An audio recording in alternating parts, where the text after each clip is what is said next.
Alright guys, so it's been about 14-15 days in primary fermentation for the orange vanilla cream ale, and I don't know if you guys can see that. 10-10, that's what it's looking like. We'll throw this in the refrigerator for a couple of minutes because we're sitting at about 74 degrees ambient temperature. Hopefully you guys can see that a little bit better. 74, 75-ish. So, surprise, this the yeast I used is not a highly flocculent yeast. It doesn't drop out quickly, but it's pretty clear. And my hydrometer is showing that we are at 10-10. So I want to say we started at what, 10:45 with this beer, guys. So that should bring us right to 4.5% alcohol, something like that, which I am happy with. So we're going to bottle this sucker tomorrow. But before we do that, we got to taste it, right? Let me gently place the thermometer here in the sink, or thermometer, hydrometer. Here, you can look at that while I taste it.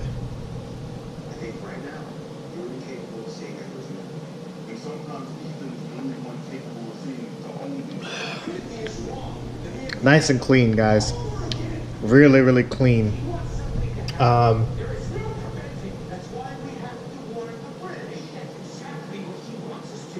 Nice. Kind of mild citrusy nose. Look at that. It's like you're drinking some yourself. Yeah, mild citrus nose. Good stuff all around, guys. I got something special planned for the priming sugar, so stay tuned for that. Alright guys, so bottling day. So what we have here is a regular little saucepan with 2 and some change cups of filtered water. I just use filtered water. You can use tap water at this point too. I'm not too overly concerned, but I figured since we're doing a priming solution, I don't want to introduce anything off, so I just ran it through my Brita. And we're gonna do 5 ounces, bring that close, of priming sugar. This is brewer's best. If you wanted to do a certain level of carbonation, you could find a priming sugar calculator online and use it to get your exact amount of priming sugar needed, the type of priming sugar for the desired amount of carbonation. This is a cream ale. It's finished really dry, and I want it to be nice and carbonated, so I'm okay just putting 5 in because I'm sure the yeast will rip through it, and if there's some residual sugars left over, that residual sweetness shouldn't hurt the beer at all.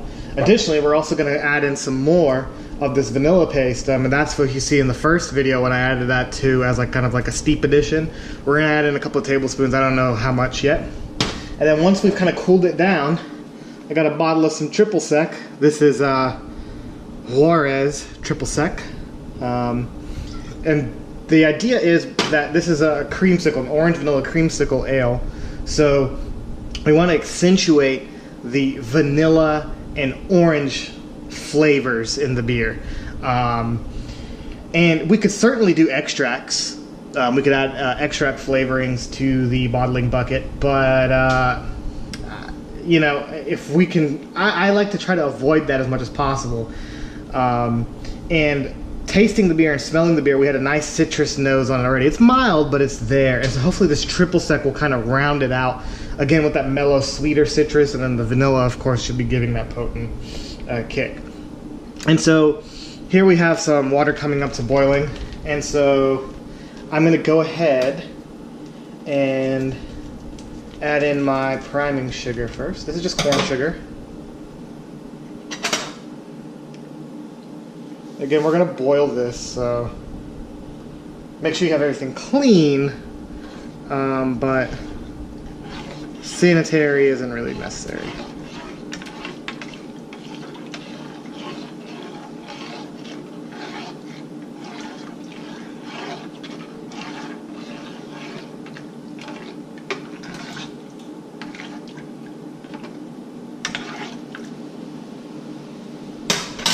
Throw this away.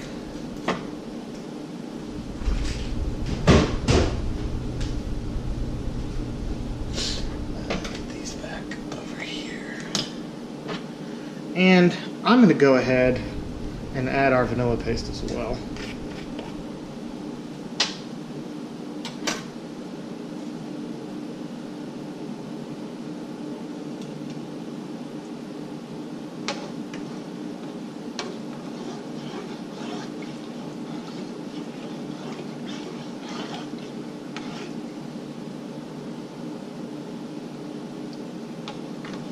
There's no measurements to this, by the way.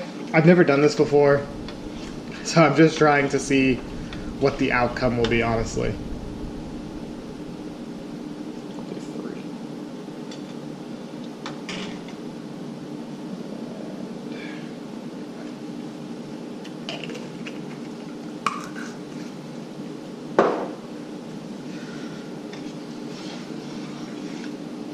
I'm not gonna add the triple sec in right now because we're still bringing this liquid up to temperature.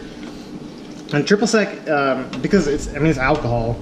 I don't want to heat it up and lose those esters because they're going to be volatile compounds, and they'll boil off. And what you'll be left with is kind of this harsh, boozy nonsense. We'll literally add the triple sec in, probably a shot to 2 shots worth towards the end. Now you might be thinking, hey, is this bad for the yeast? As far as we're adding all this alcohol. Well, the beer right now is sitting at 4.5%. And adding 2 shots of something that is 15% alcohol by volume to 5 and some change gallons shouldn't really bump up our concentration of alcohol too much. That being said, it is something to think about whenever you're doing additions to your beer. You got to think about yeast health. But again, this goes back to also why we do yeast starters, and we try to take care of our yeast in general through oxygenation and providing a good base of nutrients. It's just something to think about. And also look at this color now. What we see is a lot of that vanilla media has stratified out. And I'll try to bring up some to the camera lens. Hopefully you can see that. Specks of vanilla floating around in there. Interesting stuff. And so here, the idea here is we're sanitizing. Once we get the sugar dissolved in the solution, that's the most important bit. But we're going to bring it up to temperature and then let it drop through a pasteurization, and that should make it a very unfriendly environment for any other microbes to grow, because we're adding this to something that we don't want to contaminate, right? So, yep, just bring it up to a boil. It smells great. This is vanilla and sugar, so.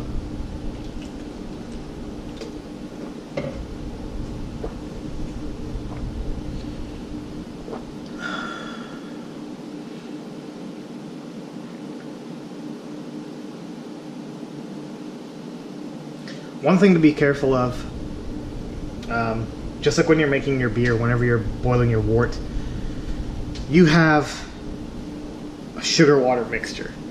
And because you're adding stuff, we're actually kicking up the temperature of the fluid before it starts to get to a roiling boil. So you need to be very careful of this. Do not spill this junk anywhere near you, because it will burn the crap out of you. It would not be pleasant, just letting you know. If you've ever done any sort of like trying to make caramel or anything like that, where you're getting sugar so hot, you don't mess with this stuff.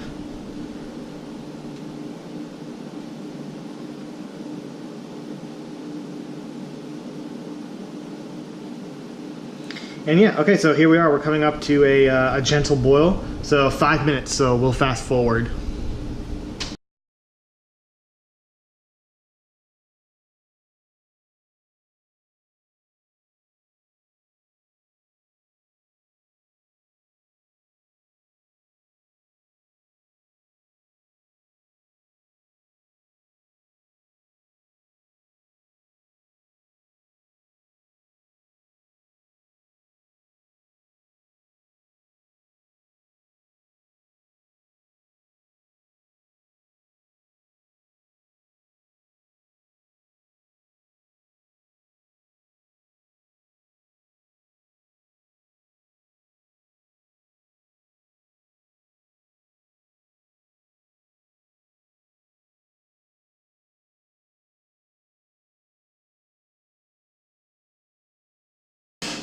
Alright, so it's been 5 minutes.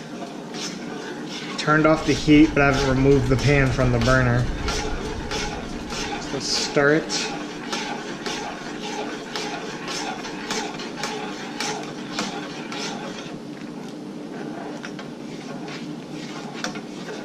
Get a nice homogenized mixture.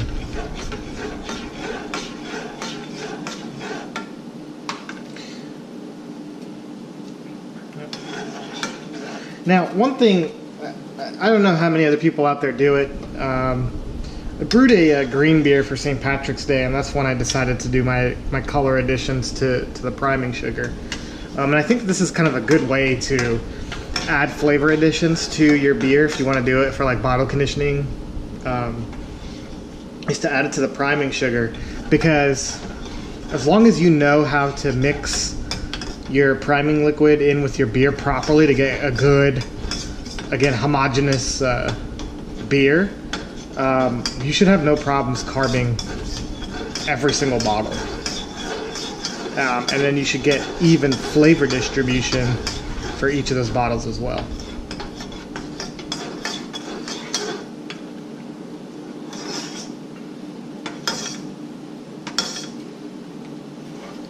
Alright, and so if you can see that, that's what we're looking with, this kind of like murky brown mess. Now, interestingly, right, that color is actually coming from the vanilla beans in the liquid. So if you look, see, it's actually not that bad of a color. It's actually kind of clear and nice.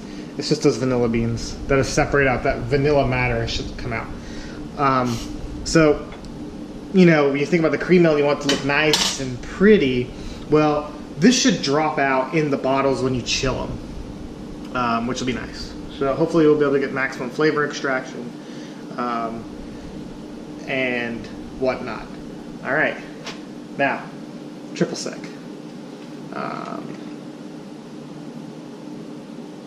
way I'm going to do this, move this phone out of the way. Here, move this off the heat. Not that it should matter, but get a good hefty shot glass right here.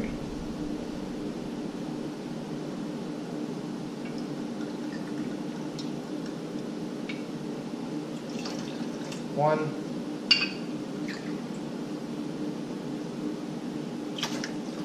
two. All right. 2 shots of that orange nonsense.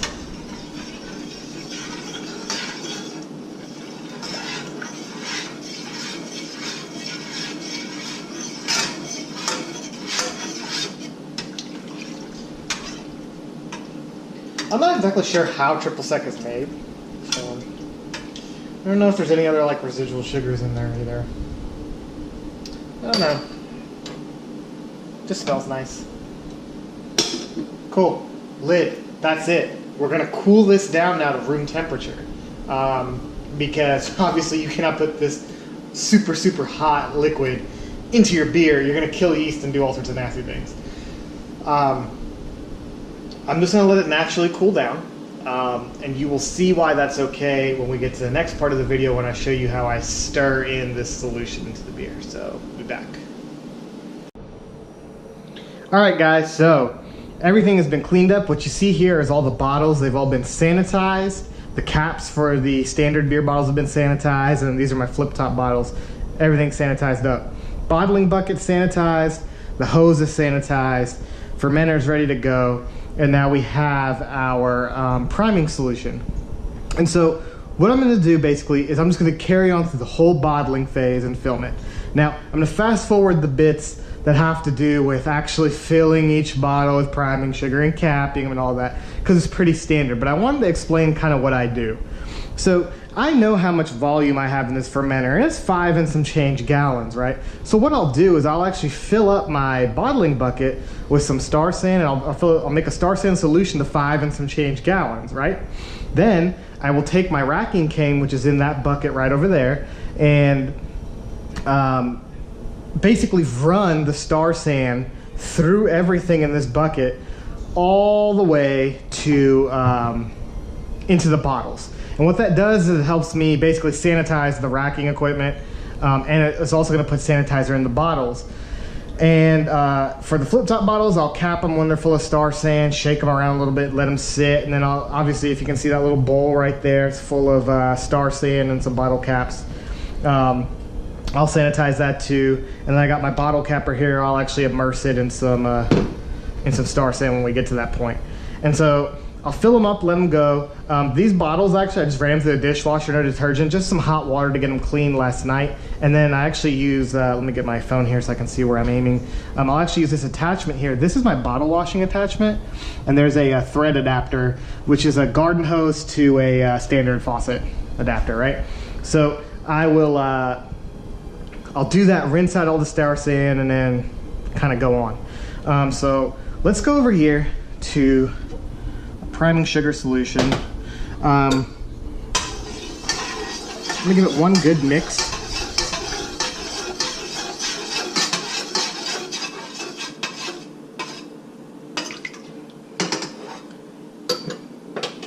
All right, and step over. And now I'm gonna torque this loose a little bit to let some of the air pressure out, okay? And I'm gonna pour some of this solution in, not all of it, just some. Okay, and now I'm going to begin racking the beer.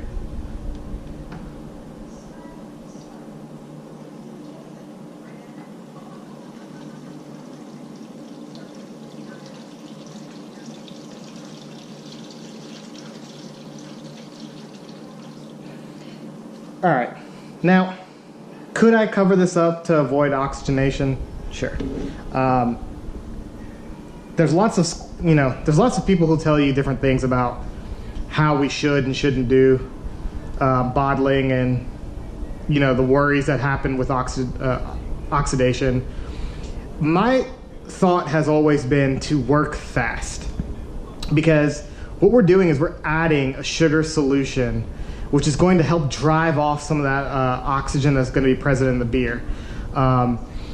So yes, I am exposing the beer to quite a bit of oxygen here, but at the same time, I'm bottle conditioning, and hopefully it'll drive it out. Now, if I was kegging, and there wasn't going to be that natural consumption of oxygen by the yeast, I think maybe that's where this becomes more of an issue. I'm not a scientist, I'm a home brewer, and right now I'm looking to make something that's going to taste good. But, just be warned that you got to expect certain things in your processes, right? That's just kind of the way it is. All right. So we're just going to fill this up. I have this thing open full bore. And what's really nice is letting it sit at room temperature. A lot of my yeast has actually kind of settled down to a nice solid cake down here. And I actually have some envelopes underneath here to kind of cant it this way up, so the yeast kind of settled away from this siphoning area. Again, I'm not too concerned if I get some yeast in here. That's not, it's not a big deal. Just trying to avoid getting too much of it, because I would like some sort of clarity. And I'm just gonna go ahead and add a little bit more of this priming sugar. And that's the idea. This is how I do it. I add increments of this priming sugar as the beer fills. Because I feel like you get a better mix, and I'll keep swirling this too. You can see that the vanilla has actually added like a darker kind of color, because we still have some beans in suspension, right?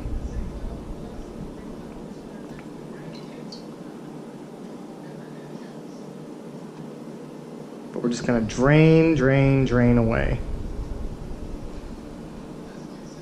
Looks like we got 2 and some change gallons left, which is okay with me. When I hit the 2 gallon mark, I will drain some more. And I don't know if you can see, but look how clear it's coming out of the hose. Pretty nice, right? So.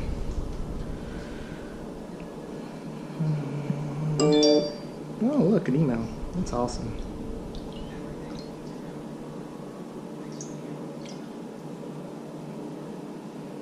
A little bit more.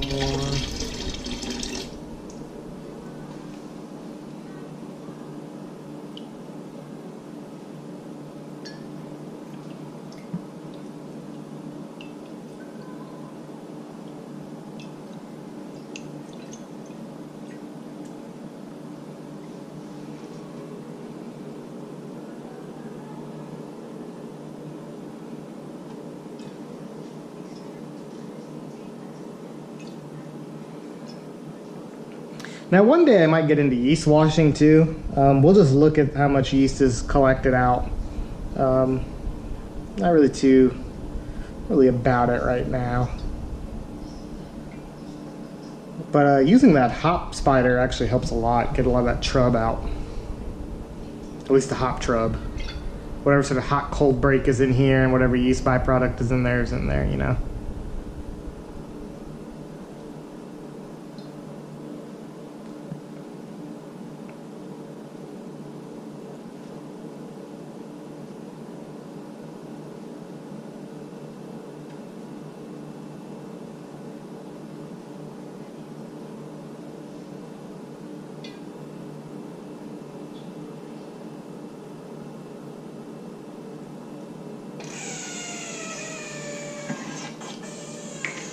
Alright, so go ahead and pour in the rest of this priming sugar.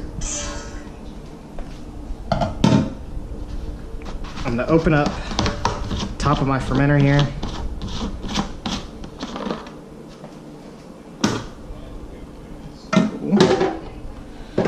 I'll look inside. I don't know if you can see that. That is yeast. Pretty neat, right?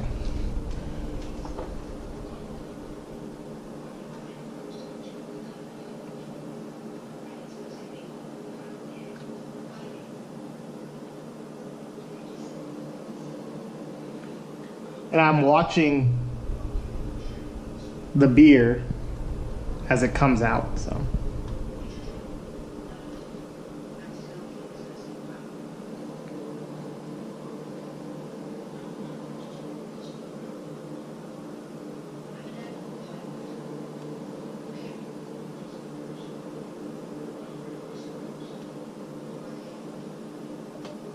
Okay. Let's close up tube. Alright, now I'm going to use this, remember this is sanitized already, so gently stir it with this hose.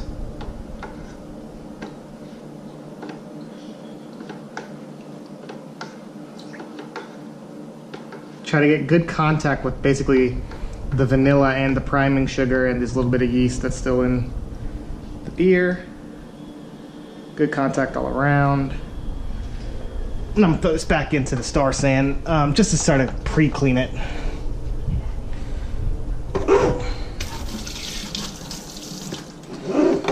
Okay, we can move this yeast out of the way now. All right, let me adjust my camera. There we go. A little bit better. All right, now we're going to lift up the bottling bucket.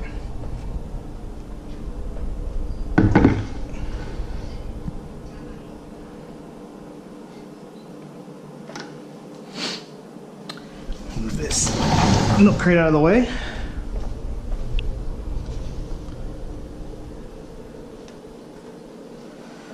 This is the racking cane. I'm going to actually put a bit of it right here onto this bottle washer.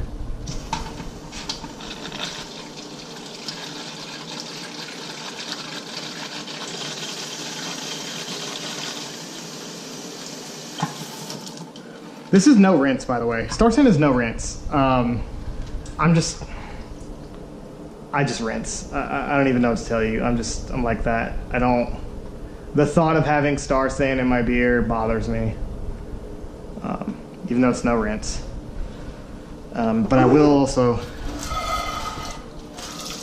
kind of rinse off all of this. All right. Okay, cool. Attach this hose over here. And now we will begin bottling. I always start out with this clear bottle here. I don't know why, I just do. But what I'm gonna do now is actually push down.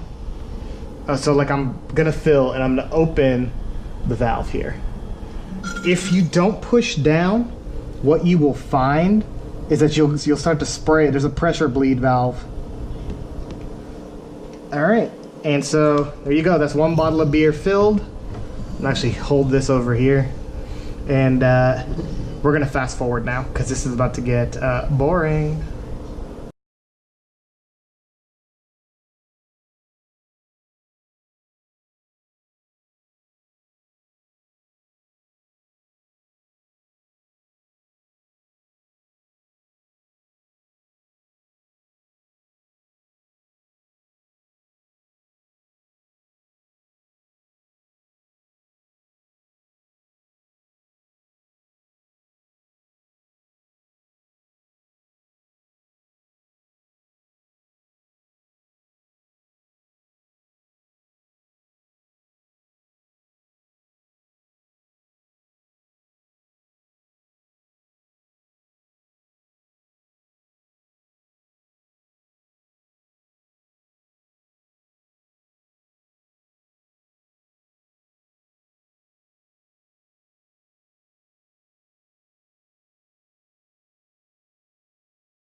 All right, guys, so we're back now. And this is what's left. This is all the vanilla beans and some yeast and a little bit of beer that didn't make it into the bottles, but that's okay. So now at this point, you see that we have everything bottled up. It's going to condition for about a week, and I'll check my tester bottle, and then I'll determine how much longer it has to go. So everything else from this point is just cleanup. So thanks for watching, guys, and then we'll be back for the post 1 week taste test. Hey guys, what's up? So it's been about 3 days since I bottled the beer, and then I know I should wait longer, but I get impatient. So this is going to be the first taste and carbonation check of my orange vanilla creamsicle cream ale. So without further ado, let's get into the taste test here. I'm just going to bring this up. I don't know how well anyone can see, but there is a slight little bit of yeast and trub at the bottom. See that? So here's the sound test. Let's see if there's any carbonation. Okay. Did get a little hiss, which is nice. We will do a pour.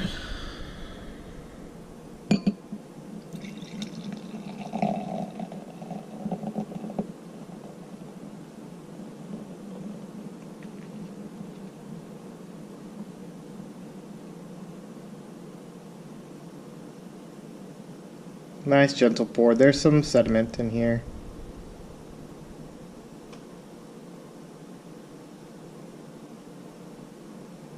There we go. So there's that much I'm going to leave behind. Not bad. 3 days, guys. That's not bad. I'm actually surprised with the head on this beer. Not quite clear, but it's a nice golden color. And I don't know how well that's going to show on camera. There you go. We try to bring it into the light a little different. Bigger bubbles, you know, thicker head right there. It's still very young. It definitely needs to mature a little bit more for that carbonation to get driven in. Smell. Nice citrus. Still a little bit strong from the triple sec.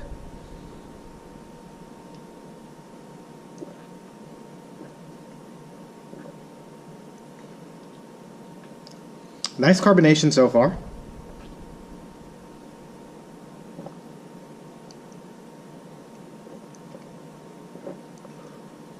And really mellow.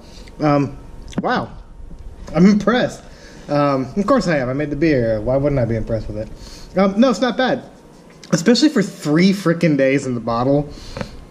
It's a lot better than I thought it would be. It still needs to drive some more CO2. And I don't know how well you're going to be able to see that. In fact, let me hold it with this so you can get a little bit more light. Oh, well, you can see that there's some slight carbonation still kind of driving off, very, very slight. But it's gonna definitely push through.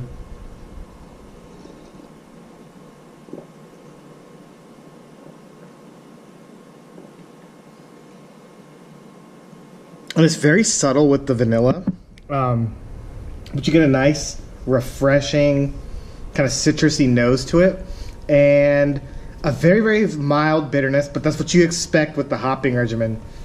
Even though we did put a lot of hops in, even though it was a disaster, you want that light bitterness to kind of be a palate cleanser, if anything else.